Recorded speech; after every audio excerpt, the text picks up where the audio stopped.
In this video, you'll learn when to add an APA source, how to word the APA source, and how to vary your writing. In this article, all the sources have been highlighted in yellow. The first thing that you should notice is that not every paragraph has to have a reference. Moreover, some paragraphs will have more than others. The more important question to ask is, why add an APA source? In general, we'll use sources for three reasons. Number one, we need sources to back up our statements. We're not an authority, or we're trying to establish our authority, so we use others who are already authority figures.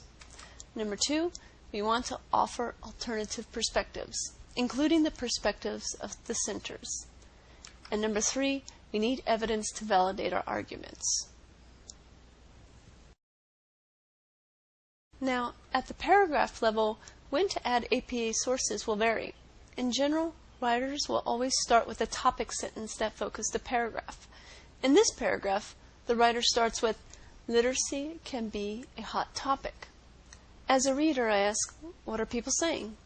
Guess what I'm going to find out in this paragraph? The sources are what people are saying about literacy. This is what Frey and Ozof have to say about it. This is what Flora had to say about it, Lerner, Rogers, etc.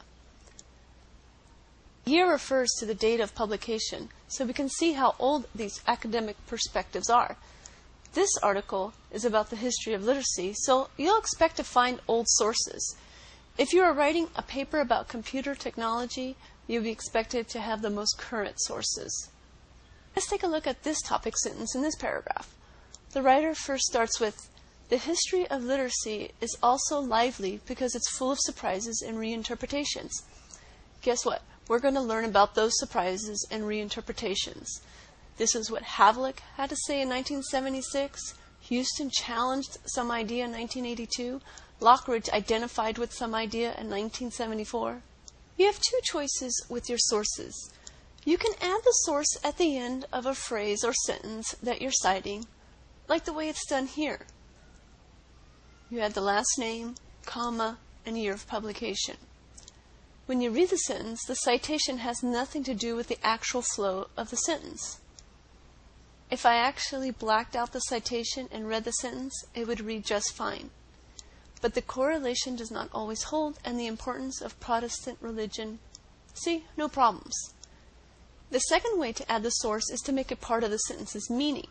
Let's look at this sentence.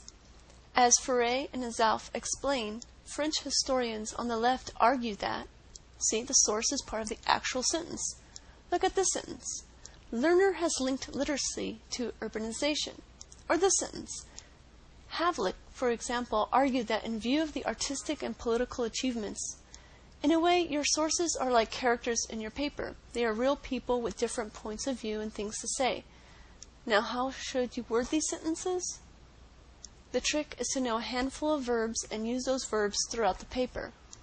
Here's what this writer did in this article. Frey and Ozof explain. Lerner has linked. Havlicek argued. Houston challenged. Here's some more verbs you can copy for your own paper.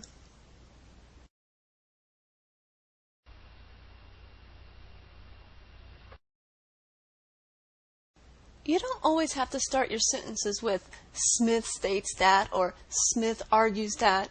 You can vary your writing by introducing the source in this way. In Crimmins' progressive view, or as was done earlier on, as Frey and Ozof explain. Other variations include from Smith's perspective and according to Silva.